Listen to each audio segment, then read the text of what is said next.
America software రంగంలో లే offs కలకలం మళ్లీ మొదలైంది. టెక్ దిగ్గజాలు మెటా, అమెజాన్ వంటి సంస్థలు భారీగా ఉద్యోగాల తొలగింపుకు తెరలిపాయి. అయితే ఈ లే ఆఫ్స్ దెబ్బ అత్యధికంగా అమెరికాలోని భారతీయ టెక్కీలపై పడింది. ముఖ్యంగా H1B వీసాపై ఉన్న వేలాది మంది భారతీయులు ఇప్పుడు తీవ్ర సంక్షోభంలో కూరుకుపోయారు. కేవలం 60 రోజుల్లో కొత్త ఉద్యోగాన్ని వెతుక్కోవాలి, లేదంటే అమెరికా వదిలి వెళ్లాలనే కఠినమైన నిబంధన ఇప్పుడు వారి పాలిట శాపంగా మారింది. అమెరికా ఐటీ రంగంలో ఉద్యోగాల కోత మళ్లీ ముదిరింది.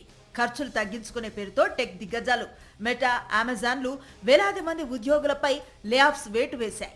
ఈ లే ఆఫ్స్ ప్రకటన గ్లోబల్ టెక్ మార్కెట్ ను ఒక్కసారిగా దిగ్భ్రాంతికి గురిచేసింది. ఈ ఉద్యోగాల కోత సాధారణ ఉద్యోగుల కంటే H1B వీసా కలిగిన భారతీయ ఐటీ ప్రొఫెషనల్స్ ను కోలుకోలేని దెబ్బతీసింది.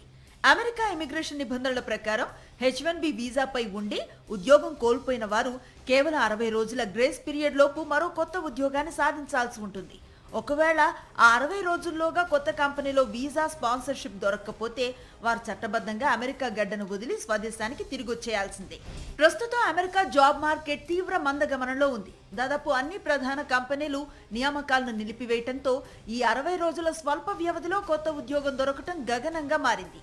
ఏళ్ల తరబడి అమెరికాలో ఉంటూ అక్కడే స్థిరపడ్డ కుటుంబాలు ఇప్పుడు ఒక్కసారిగా రోడ్డున పడే పరిస్థితి తలెత్తింది.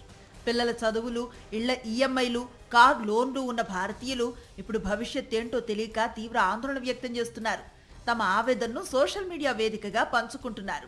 ఈ 60 రోజుల ఎగ్జిట్ రూల్ కాల పరిమితిని కనీసం 180 రోజులకు పెంచాలని భారతీయ ఐటీ సంఘాలు ఎప్పటి నుంచో డిమాండ్ చేస్తున్నాయి. కానీ ప్రస్తుత పరిస్థితుల్లో నిబంధనలు మారే సూచనలు కనిపించడం లేదు. మెటా, అమెజాన్ తాజా నిర్ణయంతో ఎంతమంది భారతీయులు తిరిగి రావాల్సి వస్తుందోనని ఆందోళన ఐటీ వర్గాల్లో వ్యక్తమవుతోంది.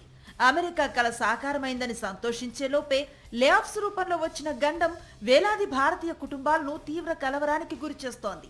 ఈ వీసా సంక్షోభంపై అమెరికా ప్రభుత్వం ఏమైనా సానుకూల నిర్ణయం తీసుకుంటుందో లేదో చూడాలి.